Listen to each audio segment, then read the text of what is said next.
Hi Aquarius, hello, this is Marthe with Universal Power Tarot. These messages we bring you here are supposed to encourage, elevate, and empower you guys, yay! As well as myself, of course. Hi everyone, how are you doing? I hope everyone's fine. You guys, I feel such profound love for you. It's just amazing. I love the tribe we have going here. I love the exchange between people here on the channel. I just really love it, and thank you guys so much for being part of this gorgeous tribe. Thank you for all the love and support that I've received personally. Thank you for booking private readings with me. It's just an awesome journey. So cool. Anyways, okay, this is your experimental reading. So far it's going really good. They're definitely a lot more magical and out there than the usual readings, but I really enjoy them. We'll see. Please leave a feedback if you can. Constructive feedback, that is. First card. No. Thanks. Yeah. And let me know how you like them.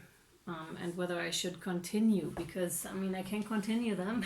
But if no one's watching them, then I might reconsider. All right. This is a general reading, which means it may or may not resonate with all of you guys. Please only take what resonates and leave the rest behind, because that means it's for somebody else. It's not gender specific. This is definitely a timeless reading, so whenever the message reaches you, it's yours at that time. Also, even if it's not your sign or what you perceive as your sign, there may still be messages in those readings for you. Just trust your gut. Whatever is pulling you in, reeling you in, that might be for you, okay? Good. It's also for those that seek personal and or spiritual growth, so these readings can be triggering. All right, let's hop in. Ooh, what? Who had that? Wait, you have the 10 of Stones, which is home, which is so very beautiful. Just like one of the last readings I did, someone had that, but I can't quite remember who it was. Sagittarius, possibly, or Capricorn. 10 of Stones, that's the 10 of Pentacles. That's stability, great stability. What I'm immediately getting here, but it's different. The interpretation of the cards is different every time because I'm not reading the card, I'm reading the energy. So it's very different. And as you can see, masculine, feminine, that's that. Divine feminine, divine masculine. And I almost see a glare, like when people get married type of a thing, like your inner divine feminine and divine masculine are getting married here, which is quite wonderful. You must have found a way to bridge these two, which is quite advanced, I have to say. That state is what I'm feeling here for you Aquariuses. But it's not surprising, because all of the Aquarius readings that I did so far, they were kind of out there, and it's not surprising to me that this feels advanced, like an advanced kind of an energy, because we are advancing in a spiral type of emotion. So whenever we feel like we have fixed our divine feminine and divine masculine inside, and here comes the next round, woohoo, and then comes the other lesson, right? But I feel you're very far advanced in this scale already. You know very well what you're doing here, Aquarius. And it's almost like you are creating this arch, this light arch between these two, in order for them to really communicate, in order for them to really be bonded with one another. Now this can have to do with Kundalini rising, and with tantric energies also, which is not exclusively sexual, right? That's what I feel here. Yeah, and it's bringing you closer to home, to who you really are, which every turn that we take on that spiral does. It takes us closer to home, towards ourselves, towards our higher selves, higher missions, whatnot, these type of things. All right, second card. Wow, what? 5 of Bows, empowerment. Yeah, the divine masculine right there. Oh, wow. That's an imprint. An imprint. It's about some kind of an imprint here that you're not too happy about. Someone left an imprint, like, on your life that you're not too happy about. but there's this imprint, and then there's reality. So there's you're well aware that you don't have to like work in accordance to that imprint and in accordance to whoever has whatever carved out for you, right? But you can make your own stuff and bring your own stuff into reality and do as many of those as you wish, right? You don't have to follow that. Or what you once believed was the male archetype, the male version, where you may have felt like, oh, I need to be that kind of a man. It says who? Says who and since when? You know what I mean? So it's like you may have tried out different roles here in your manhood. And it's funny that we're going so much down the male road. So this also definitely applies to females, right? With the divine masculine part, because we all have that inside, divine feminine, divine masculine, right? But I specifically just right now felt like I was talking to a male. But again, females also, right? Some sort of an imprinted, or maybe how you're not supposed to act as a female from a male type of a perspective, or from some sort of a perception here. But this is empowerment, trying on different roles, see what fits, maybe getting rid of different kind of roles here, Aquarius. And finally coming to yourself and to your senses is almost what that is, and being like, okay, I'm going to do away with all those roles because none of them really fit me. That's not me. And I want to be free. I want to live an empowered life, and that's going to bring you closer to home. Wow. You have the Knight of Vessels with the eel here. Knight of Vessels. So that has to do with the emotions, right? And it's like switching entirely maybe towards from grass to water. It's like maybe you need an entire either switch in locations. That's what that could mean to me right now. Like change entirely. A fish is not going to do well on land, and someone who's on land or something might not do too well in water. That depends, right? But the eel is definitely an animal of the water and not of the land. So it's like really coming into your own and really getting in touch with your emotions here, with your emotional world. Knight of Vessels is the Knight of Cup, which is a love offer to yourself, I would presume here, definitely. Wow, I just saw that now. They just really drew my attention to that. Wow, I love when that happens. But since I'm not that familiar with those cards, with all the images, it's interesting. There's a sword that's carved out in the stone right there, and they just really drew my eyes to that. And maybe it's also, you know, maybe you don't even like to work with bows. Maybe you like to work with swords, right? So something entirely different, and exploring that territory. And you know how fast eels can move as soon as they're in the water. They're super, super fast, and they're also kind of slippery, so it's hard for other people to grasp them and to grasp their concept, because they can't categorize Aquarius here at all, because it's like, what are they? I don't know, what are they doing? Who are they? But Aquarius is like, I'm on my journey, people. Like, I'm still figuring out who I am. Like, I can't even figure out who and what I am. So how would you be able to figure me out? I'm doing my thing, which is so authentic that there's no blueprint for me or for what I do here. Yeah, and that's truth. Swords is always truth also, right? Speaking your truth, finding your truth. Thank you. Oh, and we've got the seer, the number 2. That is such a beautiful card. Yeah, and it's got the water here too, right? The water here too. Every family, every tribe, every community has a seer.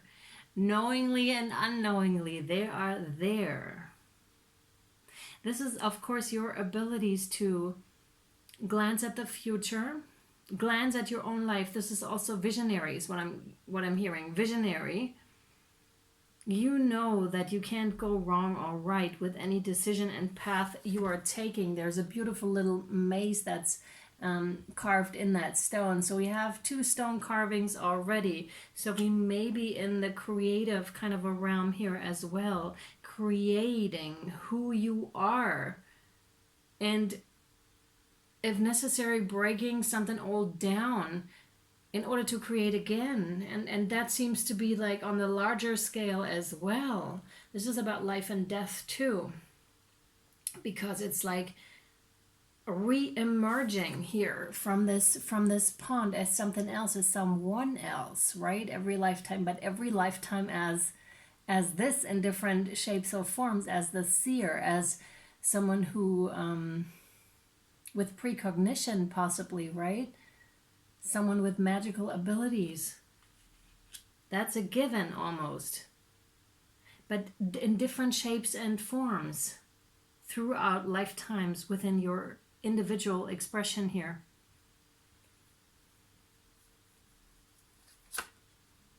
Oh. Page of Arrows with the wren. She's so gorgeous, that little bird, so gorgeous. I love the wren. That's like that soft spirit type of an energy to me, who's just watching over you, is very, very gentle.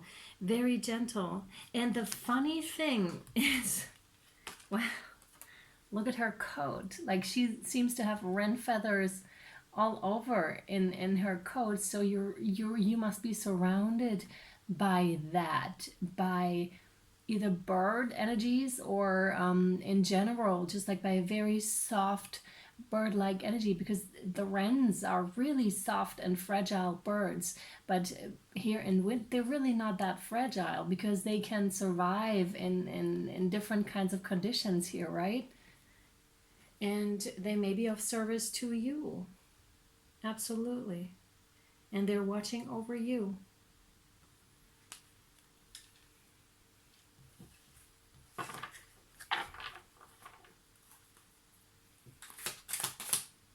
Could also be messengers, right? Oh, wow. Whoa. Now you have the Queen of Vessels with the salmon here. Wow. Queen of Vessels with the salmon. Yeah, you're really thriving in water. That's that look. And different too, because salmons are animals that fish that, contrary to their peers, I mean, not salmon, but other fish, they're swimming upstream, right? To give birth, and you may actually have to go through quite the effort, but you are strong enough. They are strong enough, these fish, and they intuitively swim upstream for a while to give birth again.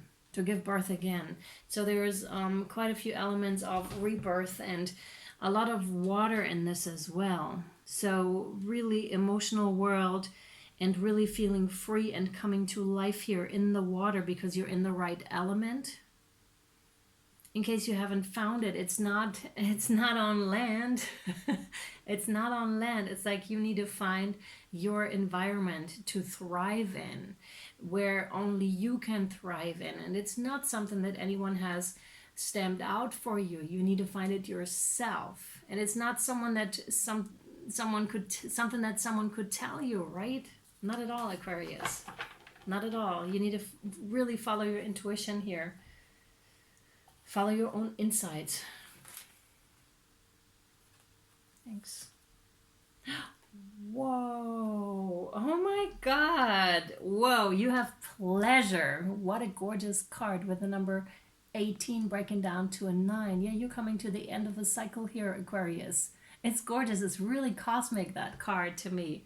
Planetary. It's like a lot of movement, a lot of energy is swirling around, and it's almost like that spiral we were just talking about. It's like, yeah, it pulls you upwards, and there's so much going on in your energetic field, and it's so freeing, and you're just following your joy and pleasure. That's your indicator that you're going in the right direction.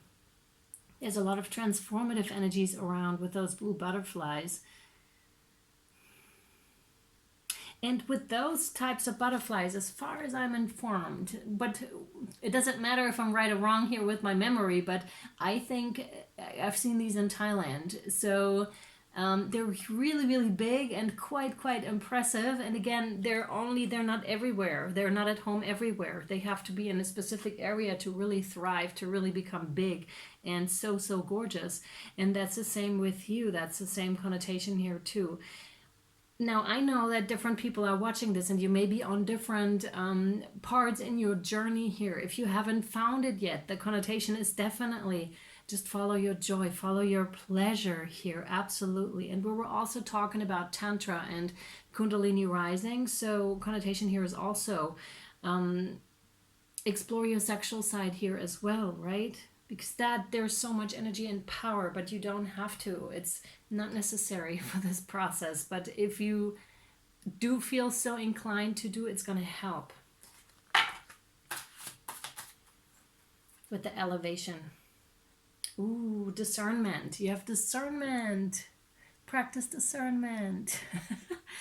With the number 10, yeah, you may not be able to see everything all at once. That's the new cycle that is starting for you here, from a 9 to a 10, or from a 9 to a 1 in this case, is really, yeah, and really quite cosmic again. It's like one cycle is being completed and then it starts all over again, and you're going to be in the dark about this new journey again. That's the same thing, emerging from the waters again to experience something new. It's in the realm of expansion here too, right? And again, stepping into that full kind of an energy where you're like, oh my God, now I have to follow and trust my instincts again. And the cosmos is above and be like, hee, like that. We know that you would step into that again, into that new cycle where you would have to explore, but that's how expansion happens here, right? There's also a call for your solar plexus chakra, like focus on your solar plexus chakra as you transition. There's also something, they were just telling me something about planetary alignment, whatever this means to you, planetary alignment. Now this could be whenever, I don't know if you follow astrology, but when certain planets come together in certain alignments, that's when something happens, if you believe in that sort of thing. Or if you just feel it, right? You know it's correct because you've been following that. It's beautiful either way, Aquarius. Really beautiful. All right.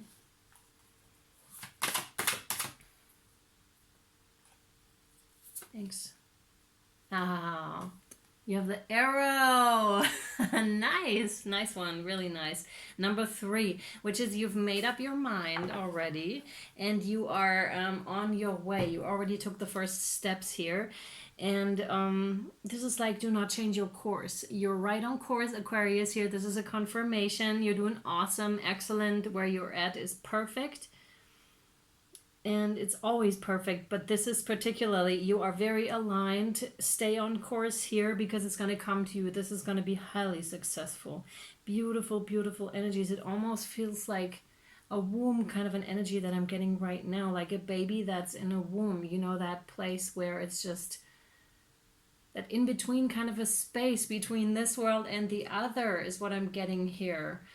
And that's so interesting, but that's the energy that I felt too. It's like transitioning from one to the other, and that in-between kind of bubble-like state where we are just so taken care of. And most of us, hopefully, in our mother's belly, we're surrounded by love. That carefree kind of a state, no harm can be done, that sort of a thing. That's what I'm feeling here very much. Beautiful, beautiful energy. Oh, so soft, so soft. Sometimes I wish I could just stay in those readings, like just that energy right now. I'm like, okay, can I be that again, please? And I probably could in meditation too. All right. Wow, you have the Shaolin Master. Be graceful in movement and action. Now that's very much about the yin and the yang energies, the divine feminine, divine masculine, and bringing these into balance. All right, I'll read it to you in a second.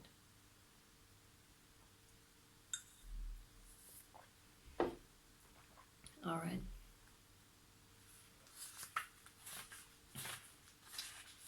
Here we go. Yeah, and before I do so, I want to show you, look, he's got that yin-yang ball here that really resembles this one for me down here. So interesting. So you are that arrow. You are not just the bow, but the arrow too, and you're sending that up by willpower. Willpower, you aligned that. Slow and steady. Breathe and flow. Take a gentler approach. The Shaolin master calls forth the ninja within. Shaolin medicine is about learning to adapt to a situation and to tap into the energy running through your body. Preserve it in order to release it when in the right moment. It also teaches subtlety, because when you are too forceful, you use too much energy, and that may not be supportive of what you are trying to work on. The Shaolin master, like a monk, has respect for all things. He is disciplined and guided by his art and will never use it to impress the foolish or to appear stronger than someone who is threatening him. You too are being invited to remain graceful in your movement, choices, and actions. You are being guided to flow like water, blow like air, and connect with your purest intentions. Don't feel you need to rush ahead. A gentler approach will be more fruitful and rewarding. Move with subtlety and grace. Reach high, but also ask yourself how you can move with the flow of life rather than pushing against it. Do you have the capacity to refocus your gaze at this time? Can you slow down or take a more gentle? Sorry, I just have to do that. Otherwise I have to. Oh no! I thought I had done that before. Sorry guys. Here we go. Just managed. Because it's such a hassle cutting the video together, so I don't want to do that. Sorry. So, here we go. Can you slow down or take more time to soften and breathe as you move forward? All of this will be incredibly beneficial for what happens next. All right, Aqua, I really hope this was helpful or insightful to you. I really enjoy these, like I said.